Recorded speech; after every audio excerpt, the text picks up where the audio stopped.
France, Japan, China, heck, even songs and artists from the United States itself. So join me every Saturday at 11 a.m. only on the KSJE 90.9 FM. KSJE is supported by San Juan Regional Medical Center, which is officially baby-friendly. This evidence-based initiative is designed to support mother-baby bonding and optimal infant feeding practices by upholding the 10 steps to successful breastfeeding. San Juan Regional Medical Center, officially baby-friendly, and serving the Four Corners since 1910. Find out more online at sanjuanregional.com.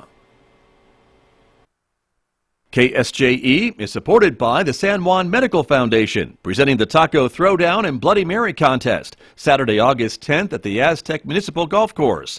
This 21 and over event will include food, music, and fun, as vendors from the Four Corners battle to see who creates the best taco and the best Bloody Mary. The mission of the San Juan Medical Foundation is to enhance the health and well-being of people in the Four Corners. Tickets are $30. Find out more at sanjuanmedicalfoundation.com. KSJE is supported by Sandstone Productions Outdoor Summer Theater, featuring the music of Elvis this summer. The Broadway musical All Shook Up will have you putting on your blue suede shoes and shaking your hips like it's now or never. The show performs every Thursday, Friday, and Saturday through July 27th. Enjoy an evening under the beautiful New Mexico stars. Concessions are available on site. Beer and wine from Wines of the San Juan available Fridays and Saturdays. Find out more about this jolt-worthy event at farmingtonnm.org/OST.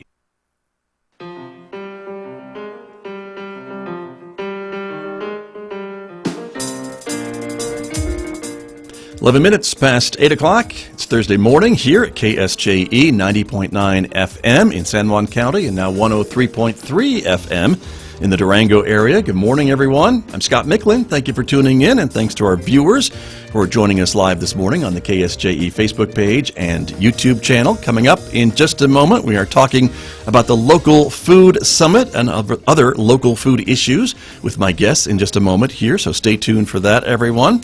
Then later on, we'll be talking about, Mikesh will be here actually at 9:06 with music from Mozart on KSJE. And you can connect with us, of course, on all forms of social media, so we hope you will take advantage of that as well. But I also want to remind you that later on this hour, we'll check in on a special event that's starting today at the Farmington Regional Animal Shelter. So that is also what you'll be seeing and hearing this hour on KSJE. But let me introduce my guests who are here with me this morning. Patience Williams is here from the Healthy Kids, Healthy Communities program here at the San Juan County Partnership. Good morning. Good morning. Welcome back to KSJE. I know, I love it. Good to have you here. We're glad to have you here.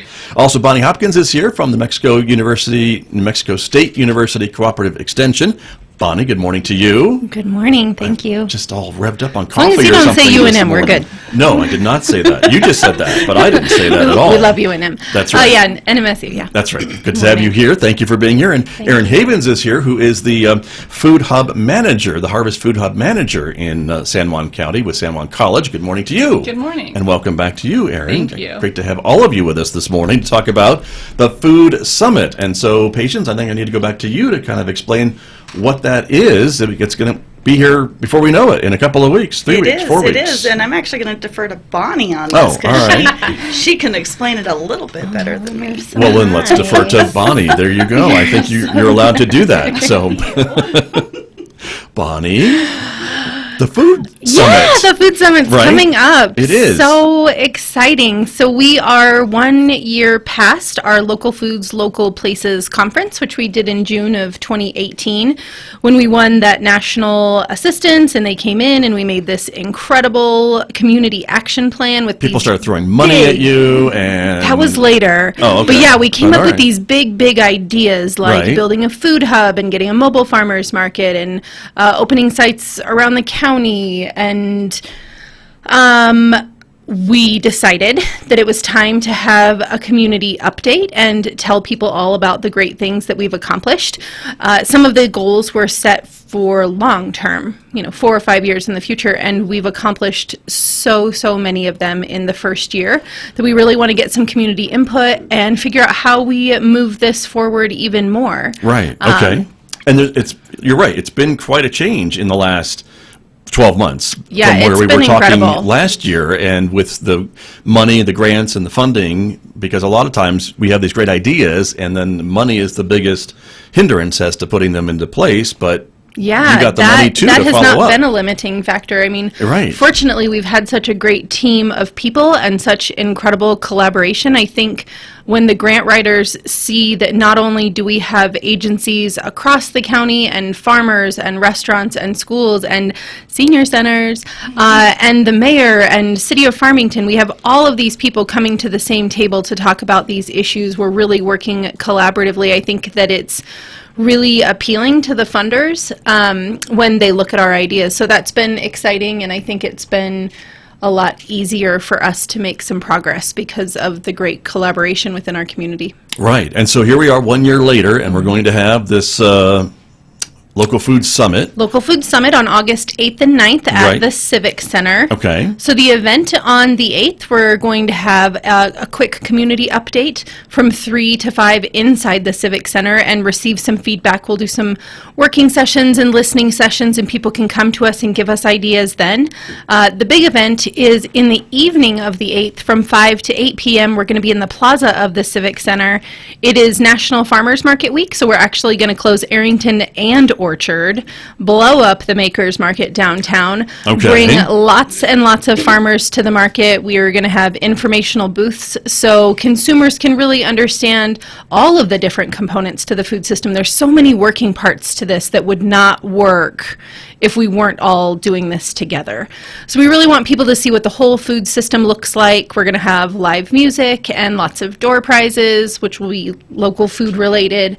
We're having an Iron Chef-like cook-off from 6 to 7 p.m. where we've got 3 amazing local chefs, and they are going to be using all local food to prepare dishes right in front of people. So the judging will be at 7. So we're going to encourage people to walk through downtown, walk through the summit, meet the people that are working so hard to make all of this happen, support the farmers, have a great time, bring your kids, bring your family. And then on the 9th in the morning, we're going to meet for a more focused group session. We're going to bring all of those ideas that we gathered the day before back to the table, really look at the community action plan and the things that we've accomplished and what we're going to do to move forward. Okay. And then from noon to 5, we have farm tours. So we'll be visiting farms across the county, and you'll get to see where the farmers do the great work that they do. And it'll be a great opportunity for us to kind of pilot some ag tourism stuff and see how that works for the farmers. So they're really excited, and I think it's going to be a great event. Nice. And so everything on Thursday is free. Mm-hmm. Everything on Thursday is free. And then Friday, it looks like you need people to kind of RSVP, and there's a ticket fee associated with some of these events on Friday. Yeah, so the fee in the morning is to cover refreshments and lunch that's going to be all local. You can't have a food summit without food. Yeah. You just can't. Yeah, so we're using all local food. We're working with a couple of restaurants to purchase as much as they possibly can, and we're going to have a fantastic lunch from the Chili Pod using all local ingredients, so we're very excited to work with them, and they are thrilled to have this opportunity to be creative and work with the food that's in our community. Right. And this is so that's $10, and then the farm tour is $25. Just want to put that out there. And basically, if you search for the Food Summit on eventbrite.com, that's how you can RSVP and get your tickets and all that. Yep, Northwest New Mexico Local Food Summit, and it'll come right up. Okay, and we're showing that on the screen for our viewers who are watching us on Facebook or YouTube, but for our radio folks, again, eventbrite.com is where you want to go and search for that. For that information and get registered, because this will be here, as I said before, we know it, on August 8th and 9th in Farmington, and so very exciting. And so this whole idea, it sounds to me, this organization with the Chili Pod is kind of how things are supposed to work, and you're hoping to just make that a grander scale then, with more restaurants and more farms and more local food. Erin, is that kind of the idea behind the the food hub? Yeah, that is the idea behind the food hub. So there's a lot of producers in San Juan County that would love to sell their products to more people, and the farmers market is a great place to start. But if we could have local food in all the restaurants and the schools, and the kids could be eating lunches with locally sourced food, if the senior centers could have local food, that would be really making a local food system that can feed everyone. So while we were not going to ever be able to feed everyone with local food, if everyone could have the opportunity to eat local food in their meals, that's the goal. So the food hub is working to use produce from local farmers and distribute it to places where people are interested in buying it. Got it. Sure, but certainly it could. The local food could supplant some of the other foods that we're bringing in from outside of the community, Definitely. correct? And that's Yeah. easy to do, Yes. and do more of it. And that's Yeah. where we have some growth opportunities, right? Exactly, because we're importing like 98% of our food or Right. so more. And then any food that we are making locally, a lot of it is being exported or just not consumed. So if there's a way to kind of make more of that food stay here, it would be healthier, tastier, That's the more goal, sustainable. Yeah. right? And since the last time you and I talked, there is now a location for the food hub in Yes. Farmington, right? Yeah, so we're going to be downtown on Barrand and West Animas Street, so Okay, about which 2 is blocks from downtown. From Maine, and maybe a block off of Broadway, basically, Yes, right? exactly. And so that's kind of right in the downtown area. Yeah. And the idea is then to have that as the go-to place for all kinds of other food-related activities and stuff, right? Exactly. Yeah, so we're going to open the food hub officially by next growing season. We also have exciting plans to eventually have a commercial kitchen facility and a kitchen incubator program there, so food entrepreneurs can use the space to grow their businesses and food-related businesses. And then we're also going to have a retail storefront and hopefully have some markets there, so it'll be a really great place for people to come and celebrate local food. And really the main thing for the food hub is it's going to be storage space and refrigeration units so that farmers can drop off their produce, and then we'll help them distribute it to the restaurants and the schools and the senior centers. And that was going to be my next question, is what really is it going to be doing in the meantime? And it's really that storage, and to encourage the farmers, I guess, to maybe increase their Yeah. plantings and increase their harvest. Is that the idea, to kind of get more of what we're talking about? Yeah, and so we're not only going to have that storage space, but we're also going to be doing trainings with local farmers. We're offering a class this fall, actually, at San Juan College Center for Workforce Development, and so that's going to be supporting farmers in writing a farm business plan and a farm food safety plan, and different things to kind of help farmers scale up and be able to sell more produce locally. So it's going to be both the storage facility as well as training and other resources for farmers. Terrific. Well, and great. And again, this is another example of working with the city and getting them to help find a location and Yes. to provide with and giving new life to this building that I don't think has been used for a couple of years. So Yeah, it's a city-owned building, so we're working closely with Warren Unsicker and Julie Baird to get this building in use. Nice. Yeah. very good. Well, congratulations, and it's great to hear the update about all that. And so, Patience, I still want you to be on the show, so I'm going to talk to you about something here. We're good. And I do want to ask you a bit about what this means for your program, this Healthy Kids, Healthy Communities program that you work with the San Juan County Partnership on, right? Because all this is all part of getting more locally grown food and fresher food into the hands and mouths of our kids. Absolutely. It's big, and a lot of things that have come in the last year. Farmington Schools, Marie Johnson and Janelle Miner, they are part of the pilot program for this state farm to school. Uh-huh. And where before the NM Grown Funds and the Fresh Fruits and Vegetable Program through USDA was able to be used locally, but it's a small scale. This is, most of our kids are the free and reduced, and to be able to use the reimbursable funds to procure local food. And this is the pilot program that Farmington Schools is a part of.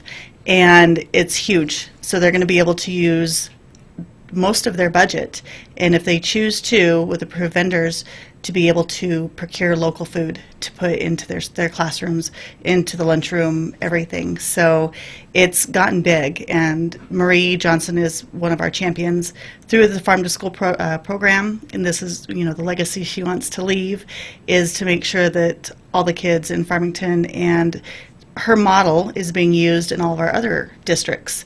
And so they're going to be able to look to Marie and how to move forward with. Next year, it will be open to all the schools Okay. throughout New Mexico, this program to procure local Nice. with the reimbursable funds. So what that means for parents who are watching and listening to us this morning is that when they send their kids off to school, at least in Farmington schools to start, maybe others to follow, those kids will have healthier options at the cafeteria and the lunch line Correct. when they're going to lunch. Correct, and it's going to be local. And I know a lot of the kids, we've talked about it before, oh, I don't like kale, I don't like this, I don't like that, but they've never tasted fresh. When you bite into a tomato from the market versus a tomato from the grocery store, there's a little bit of a difference. A little bit. Small. Right. Small difference yeah. there. Yeah. So, and the kids, they don't know. They don't know what they don't know, and that's part of my job is to go into the schools and help kids to taste Right. the fresh produce versus some of the others. And we've done some classes where we've had them made salads and their own dressings and everything else, and they love it. And kale and turnips and beets and radishes and chickpeas, all the good stuff. All those things, all the right. good that they normally are like, we don't like, and they love it. Now they love it. So yeah. Okay. Well, that's good to know. And Yeah. and then with all these other parts that are coming online here with the food hub and storage, I imagine that helps a big institution like Farmington Schools know that they're going to have food maybe after the growing season into the school year for a few more weeks Right. or even a month maybe to be able to then rely on this local food and make plans for what they're doing. Correct. Right? Correct. Absolutely. A lot of the funds and a lot of the different districts, not our districts are great. They don't use the money that they're offered until the spring. Well, April, there's no produce. Right. There's Nothing no yet. produce. And so, of course, the funds this year opened up on July 1. And so they're going to be able to get fresh produce all the way through the growing season, which is the end of October. So they'll be able to do that. And then with the food hub, hopefully stretch it a little bit longer. Right. So, Nice. no, it's going to be big. That's exciting. Bonnie Hopkins, I want to ask you a little bit too about the growing season and things like that. And so by having this food hub storage, that does kind of become a game changer, right, for some of these larger folks to be able to make plans and even local restaurants perhaps to have fresher food longer. Oh yeah. It does change the whole game, which is exciting. I think having the opportunity and giving the farmers a place to store their products safely, and knowing that the distribution and the coordination of selling their food is not completely up to them. Those are some of the hurdles that we heard the farmers say that they needed help with. When they're in peak season and they've got apricots coming out their ears. Oh my God. Yeah, I think we do have that this year. How they need help to get into the restaurants. I mean, they can't call every single restaurant and see if they want apricots, and then we've got a second farmer calling the same restaurants. I mean, that's not an effective way to sell products. So aggregating them all in one space and having a coordinator that can put it out to a list of interested parties, and then they can buy it online. It's just a much smoother, more effective system where everybody wins. Then the farmers can actually sell their products, and then the restaurants can actually purchase them. And, so I think it'll be a really, really great opportunity. Right. And are we getting more interest from the farmers about expanding their crops and yields, knowing that there may be a market now to sell them? Because I know it's one of those chicken or the egg kind of things. Do I plant more situation. And then can I sell more without getting that guarantee? I don't know. I think Erin and I are going to do some pilot projects, and we're working on some coordination efforts, and Erin has been just an absolute incredible asset to our community and working so hard to make some of this stuff happen. But, we're trying to make some of those connections this year. The food hub really won't be operational until next year, so it is still a work in progress. Our goal for this year is to build the farmer confidence and try to make some of those relationships and figure out what those paths look like so that the minute the growing season starts next year, we're ready to go. Right. But they can certainly, I'm sure they're paying attention to some of these conversations and making their plans or thinking about making their plans to maybe take advantage of these things, right? Yeah, we've had a lot more coordination across the county with the various farmers markets. They're all in full swing, and so we really just stay in good communication with all of the farmers that come to market. So the Shiprock Farmers Market actually starts this Saturday. So Farmington is up and running Tuesday evenings from 4 to 6, Saturday mornings from 8 a.m. to noon at the Farmington Museum. We've got the Kirtland Market on Mondays at Town Hall from 5 to 7, Farmington on Tuesdays, Aztec on Wednesdays, and West Side Plaza from 4:30 to 7. On Thursdays, we've got the Downtown Makers Market from 4:30 to dusk, and the Bloomfield Farmers Market from 4:30 to 6. No market on Friday. Saturday Yet. we've got, we're going to take over Friday and Right. Sunday. Okay. We all want a day off. I see. I don't blame Scott. you. I understand.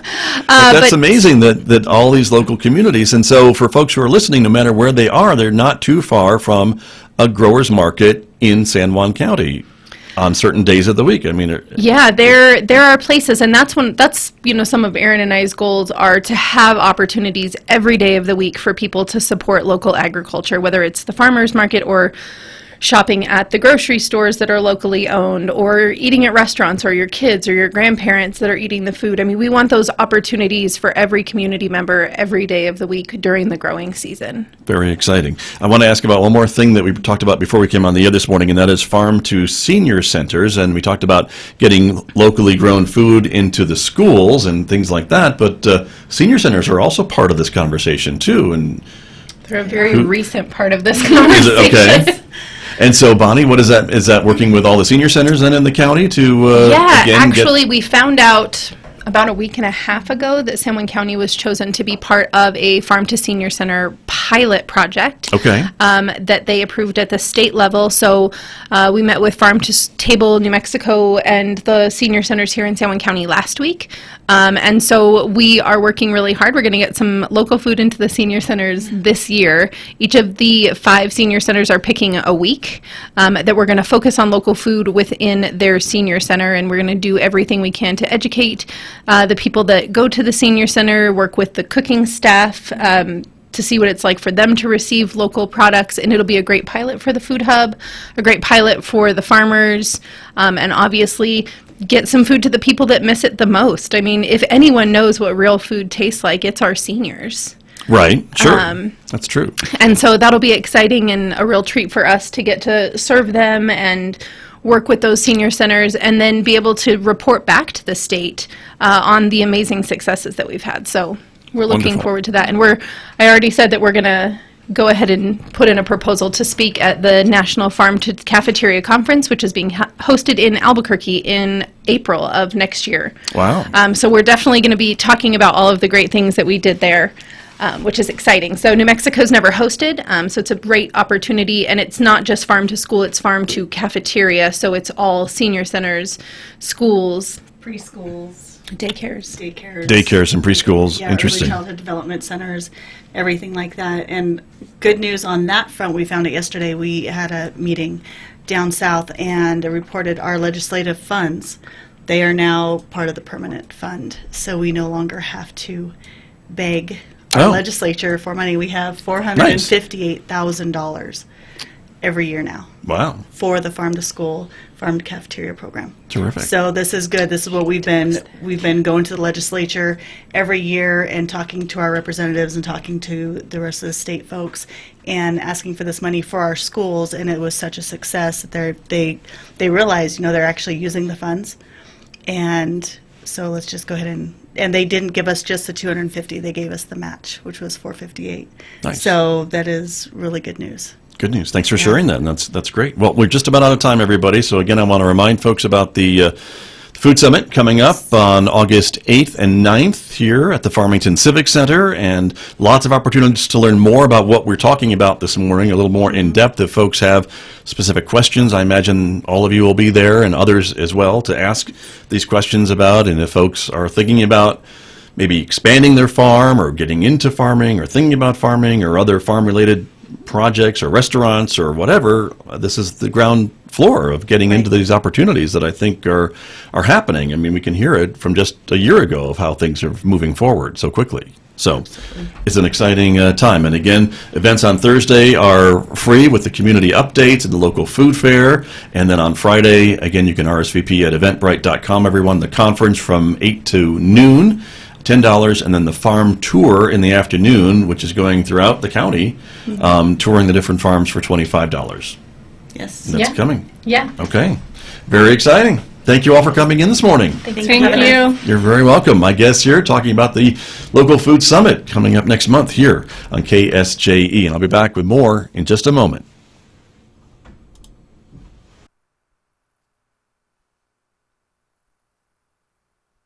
KSJE is supported by Sandstone Productions Outdoor Summer Theater, featuring the music of Elvis this summer. The Broadway musical All Shook Up will have you putting on your blue suede shoes and shaking your hips like it's now or never. The show performs every Thursday, Friday, and Saturday through July 27th. Enjoy an evening under the beautiful New Mexico stars. Concessions are available on site. Beer and wine from Wines of the San Juan available Fridays and Saturdays. Find out more about this jolt-worthy event at farmingtonnm.org/OST. KSJE is supported by San Juan Regional Medical Center, which is officially baby-friendly.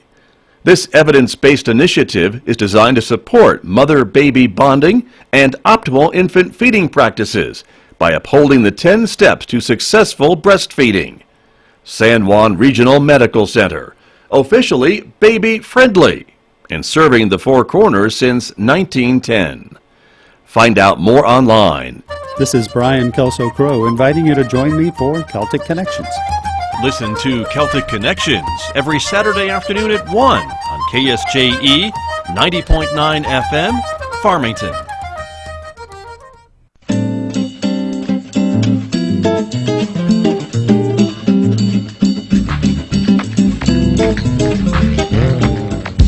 Hi, this is Sergio Mialnichenko with the Brazilian Hour.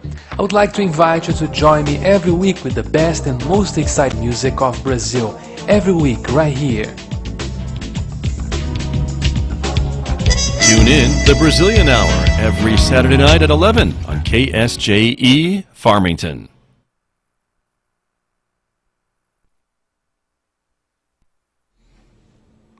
Joining me now in our visual radio studios here at KSJE, the chairman of the board for the Farmington Regional Animal Shelter Foundation, Karen Bayless, is here. Good morning. Good morning. How are you, Scott? I'm well. Thank you for coming in. Thank you seems for like having a me. yearly event you and I get to visit, which I appreciate. It is an annual event, a little change this year. Yeah, so there's a special event happening at the Farmington Regional Animal Shelter, Correct. Of which the foundation has been a part of and is paying for and helping to make possible. And so it's all to adopt out more animals. That's right, Scott. We are just jammed. Full. Absolutely full. Full. Yeah. Every year, this time of year, it seems to happen. So 2 years ago, we started this event, and it lasted, I believe the first year it lasted a week. Mm-hmm. And after the third day, we had no more animals to adopt out. So last year, we shortened it to 4 days, and did pretty well. You know, it wasn't empty, but that's okay. It gave us some breathing space, and we could, it didn't take but 2 weeks to fill back up. This year, we're changing it, and it's called $5 Friends. Okay. So for $5, that's all, you may select up to 2 pets to take home. And dogs, cats, I think we have a turtle maybe. Okay. So we have several other exotics. If they're at the shelter, they may be eligible They for this are program. eligible for this program. So Okay. it's just $5. And the $5 fee, all of the animals that leave will have been spayed or neutered. They will be microchipped and registered, and they will have the beginning of their vaccinations. And that's all for just $5. The foundation, their role in all of this is to subsidize this. So instead of an adoption fee of $75 or $100 or $50, it's only $5 per animal. That's a great deal. It's fabulous. I mean, it's a great deal at full price anyway. It but is. Even at As $5, you know, you have some from there. I have just some from adopted there. a cat from the shelter last week, as a Right. matter of fact. So But we can only do this because we have such generous donors, not only in the Four Corners area, but across the United States. I don't know how these people find us, but we are very grateful for the money that they donate. Sure. And it's one of the things that we know they like for us to do is to give these animals a forever home. Well, they call it forever. of course, right. But right. still, they get a good home. And For the most part, it's usually a really good fit. If something happens, of course, we would prefer that they bring the animal back to the shelter so we can find them a home that maybe they have other animals and we didn't know that this animal didn't go well with other animals. Maybe these animals aren't great with young kids.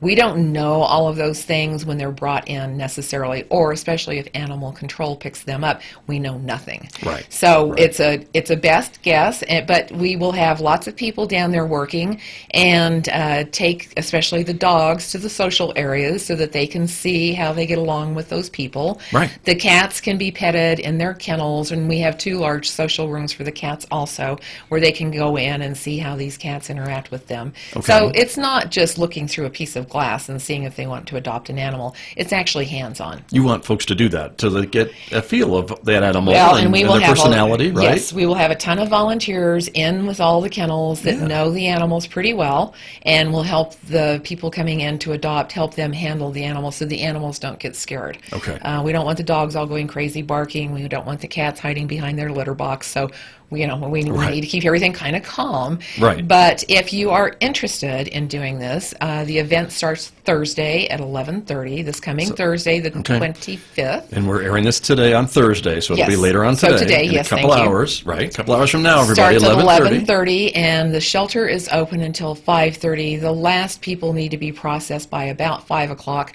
so be there before 5. We will have 80-plus dogs and puppies ready to go, and we will have 150-plus cats and kittens. We have all ages. Those numbers are huge. Yeah, But, yeah. it is. And if we could get most of them into good homes, we would have some breathing space for the rest of the summer, which would be fabulous. Which for is us. why you're doing it this time, Which right? is why we're doing it. It's all about the timing. But it's a limited time event. You can't wait forever to take advantage of this No. $5 Friends. That's correct. And it will run Thursday, Friday, Saturday, and Sunday. Okay. So it's Sunday at 5 o'clock, we're finished. Or if we run out of animals before then, we will obviously contact media and let Yes, you know let us that know. we are out of pets. It'd be and a so great problem to have, to it run would out be, of animals, we did wouldn't that it? the first year, Yeah. so we're hopeful that we could do that again this year. But the foundation, the money that we have gotten from our donors, will subsidize these, so it's only $5 for a new friend for your family. Right, which is great. It's And you're fabulous. eligible to take up to 2, is Up what you to were 2. saying, right? Mhm. Could be Yes. 2 dogs, 2 cats, a dog and Could a be one of cat, each, yes. dog and a turtle, whatever they got. Whatever floats your boat at that time, yes, That's right. that's correct. Okay, and to be able to adopt, you have to be 18. Correct. You have to have a valid ID or license with your current You have address. to have a an ID or a license that shows your current address, because Okay. when you get in line, then you come into one room, we do a survey, an intake form, Right. so that the front desk doesn't have to do that. We ask a few questions, just kind of general things, nothing too. We're not going to invade your privacy. Right. But we need to make sure You want to know that- who the animal's going to, though. Well, who's we do home. kind of. Right. I mean, but it's a public shelter, so Yeah. we can't, turn a lot of people away. Sure. But yes, so bring your valid ID or your license with your current address. Be 18. Have your $5, and I think that's all that's required. Probably about it. So Yeah. there you go. You pick out your forever friend.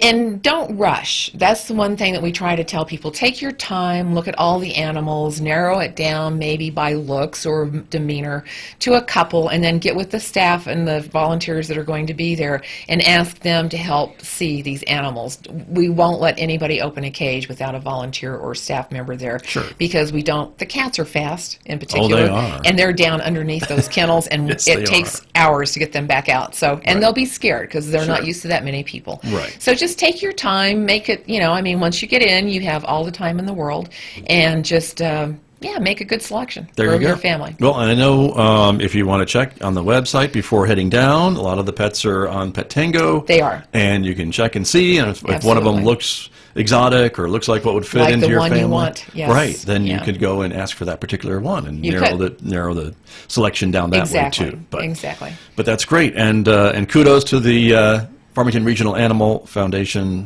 Shelter Foundation Yes. for raising the money to make this possible. Well, again, our donors have been very generous the last couple of years, and this past fiscal year, which just ended the 1st of July, the courtyard, if you've ever been down to the shelter, we have a courtyard that's exposed to the sun. And in the summertime, when it's been so hot, the dogs go out for social hour or to do whatever place. they can't walk on that AstroTurf. It's so hot that it scalds their Even little the turf pads. gets hot. Yeah. Yes. Yeah. And so we paid and put in some retractable shade covers out there. So in the summer, when we need that shade, we can do that. But in the winter, we can pull those back when we don't need to, cover that. Then and it's the warmest spot in the and building, light, probably. Yeah, and the light gets into the building a little bit better. Right. The other thing that we did, it's always been an issue since they built this shelter, that there are stacks and stacks and stacks of dirty laundry sitting in the hallways back there, and it's really terrible. But the washers and dryers that were put in were just not built for as much volume as goes through there, because everything in a kennel must be washed in hot water and dried at high heat to sterilize for all these different things that can be passed from animal to animal. Right, okay. So we were always behind. So we actually, the foundation, it was great. They partnered with the city of Farmington. We were ready to pay for the whole thing, and the city of Farmington came up with some money, and we remodeled that entire area and have 2 gigantic washers now and 4 high-speed dryers, and the laundry is not stacked up like Nice. it was. It's still there, Right. but it's not, just huge quantities. So I bet. it's great. So that was to the tune of around $150,000, but partnering with the city, it only was about $85,000 on our side, and then the shade coverings were around $30,000. Okay. So we're spending money, and there are always needs, and we have a list for next year of things that the staff would like to do, things that help the staff get things accomplished quicker so they can spend more time with the animals. And of course, if it makes life better for the animals, that's always good too. Sure. So. Well, and you're spending money on a program like the $5 Friends, too. $5 Friends. To subsidize the adoption fees, and so Yes. that's where some of the money's going to. And Absolutely. And we're paying for super surgeries. Okay. We brought in a second team of a vet assistant, and vet tech, and they are doubling up on the number of surgeries every single day. Last week and I think this week, and so almost all of the pets will be spayed or neutered when you come in to adopt. If not, it won't be but a couple of days, but we're hopeful that they will have the majority of these pets done, and so the foundation pays for that second team to come in and do that. Nice. So yeah, it's great. And again, and that's what you want. If someone picks a Yes. pet and finds a pet, We you want want them you to be to able to take it home send that them day. home that day. And that, Absolutely. And that The other- frees up room for another animal, unfortunately, That's- because they're always coming in, They right? are. So, just as a side thought, if you are coming down to adopt and you're going for a dog, bring some kind of a leash, collar, harness, and Something, Yes, right. something to be able to take them home with. And if you're coming for a cat or a kitten, make sure you bring some type of a carrier that they can go home in. We have some available, but I think they have to charge you $5 or something for the cat carriers. I'm not sure what they do about the leashes. So, Right. if you are planning on adopting, bring something with you that you can take them safely home with. Think positive and Yes. put it in the car and Yes. you're ready to go. Yes, and be ready to go. There you go. It is the $5 Friends event. It starts later on today, everybody, Yes. Thursday at 11:30 when the shelter opens. $5 for a dog or cat, and it runs until Sunday when the shelter closes at 5:30, and it includes the usual spay or neutering, the microchip, the beginning of the vaccinations for that animal, and it's at the Farmington Regional Animal Shelter to, I guess, make room for the animals that'll be coming, because you know they're going to be coming, right? The next round. Yeah. Yep. But it's a wonderful program, and so thank you to the foundation Thank you, for yes. funding this. And I know if folks would like to help the foundation and what it does, you're always looking for new members, are you not? We are looking for donors, yes, and you can find our page on either Facebook, Right. or we also have a page on the City of Farmington's website. And PayPal is right there, There you or go. our mailing address, either one, whichever Okay. you would prefer to do. We appreciate all of them, all of the donations, and you will get a very nice thank you letter. There you go. And yeah, come down. We'll show you the shelter. Perfect. It's a beautiful shelter, and I think folks should come down and check it out. It's a shelter. It's not a pound. No. It's Right, when right. they built Sure. the new one, they did a great job. So Yeah. we're pleased. It's just we would like these animals to have a forever home and not be sitting in a kennel lonely. That's true. And some have been there for a long time, and I know they really while. try hard to find them those homes. So hopefully this event will Hope do so. it for a lot of Hope them. so. So check it out online and then come down and see us. There you go. Karen, thanks so much for coming in. Thank you, Scott. You Appreciate bet. it. Karen Bayless, my guest this morning. She is the chairman of the board of directors of the Farmington Regional Animal Shelter Foundation. And again, it's $5 Friends starting today and going until Sunday. So check it out at the Farmington Regional Animal Shelter. Back with more in just a moment.